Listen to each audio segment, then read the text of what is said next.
Welcome back. آپ دیکھ رہے ہیں سیاست منائے. بریک سے پہلے میں ایاز وزیر صاحب نے حوالہ دیا کراچی کا کہ کراچی کی سچویشن میں آخرکار مفاہمت سے ہی کام لینا پڑا، لیکن پھر میرا موقف یہ تھا کہ مفاہمت سے کچھ نہیں ہوا. ریحان ملک صاحب کے بہت سارے دورے ہوتے تھے، اس کے بعد پھر 50 آدمی ایک دن میں مرنا شروع ہو جاتا تھا. عجیب و غریب طریقوں سے آپ کو لاشیں ملتی تھیں اور عجیب سی ایک حال تھا شہر میں. 20 لوگ مرنا کوئی بڑی بات ہی نہیں رہی تھی.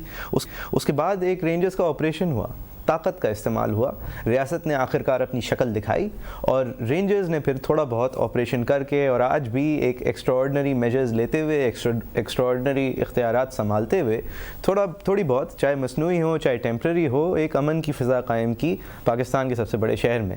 تو ایاز وزیر صاحب، سوال وہی ایک دفعہ پھر دہرا دیتا ہوں کہ آپ سمجھتے ہیں کہ فوج یہ کر نہیں پائے گی ٹرائبل ایریاز میں، لہٰذا مفاہمت پہ ہی غور کرے، یا آپ سمجھتے ہیں کہ یہ حل ہی نہیں ہے؟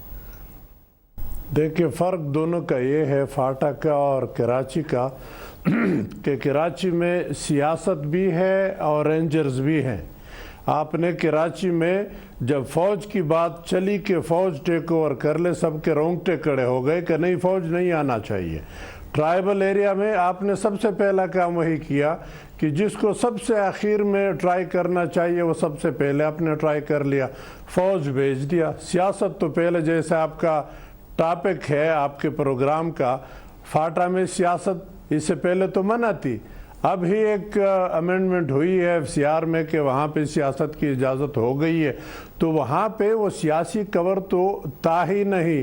جو ٹاکس تھے وہ بھی آرمی کر رہی تھی اور جو آپریشن تھے وہ بھی آرمی کر رہی تھی.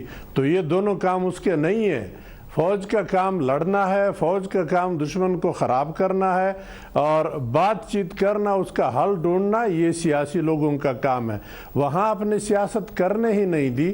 جو پرانی سیاست تھی قبائلیت کی یا قبائلی مشران یا ایلڈر یا ملکوں کی، ان کو آپ نے انوالو ہی نہیں کیا.